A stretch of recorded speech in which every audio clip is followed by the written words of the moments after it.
I felt like I couldn't really be too emotional. Like I had to hold it together because my mom, I'm the oldest of 8 kids. And so my mom didn't complain, her mom didn't complain. And I should not complain because I should be able to handle this no matter what it is.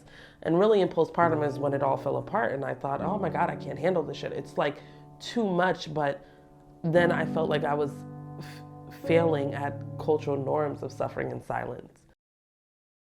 Like you're supposed to suffer quietly. My name is Jade Kearney.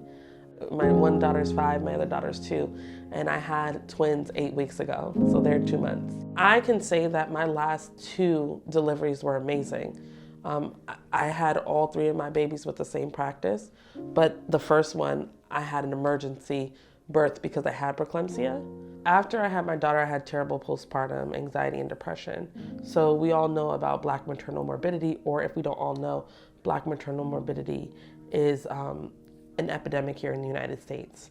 I experienced a lot of residuals of that epidemic, and I went to Marge after getting better and going through my mom journey, and I asked her if she wanted to start the company with me. We both just so happened to have daughters 1 year apart, and we both experienced postpartum on our own, so it just made sense that we took our friendship and went to the next level and created a partnership, which I think is beautiful because our daughters get to see us. We provide Black mothers with community where they can validate their experiences on our app, culturally relevant resources such as events, research articles based on Black postpartum experiences, and then our wearable symptom tracker, where if a mom is experiencing something like preeclampsia or eclampsia or HELLP syndrome, she can track those symptoms through wearable technology.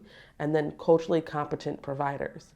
We train healthcare providers to be culturally competent to better meet the needs of Black mothers through our certification. But the idea came from my own suffering in becoming a mom and the medical neglect and also cultural stigmas around suffering and shame. Black women don't share our birthing stories because so many of them are tragic and challenging.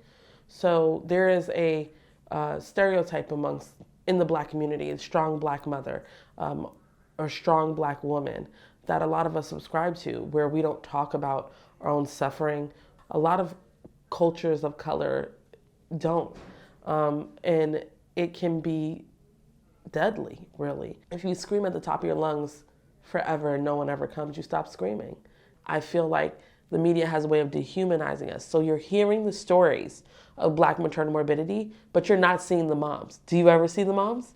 No. Do you see the babies? No.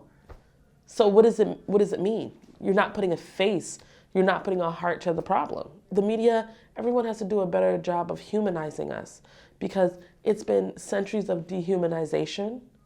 So people don't see themselves in us. And I am like a mom, just like your mom, just like anybody else's mom.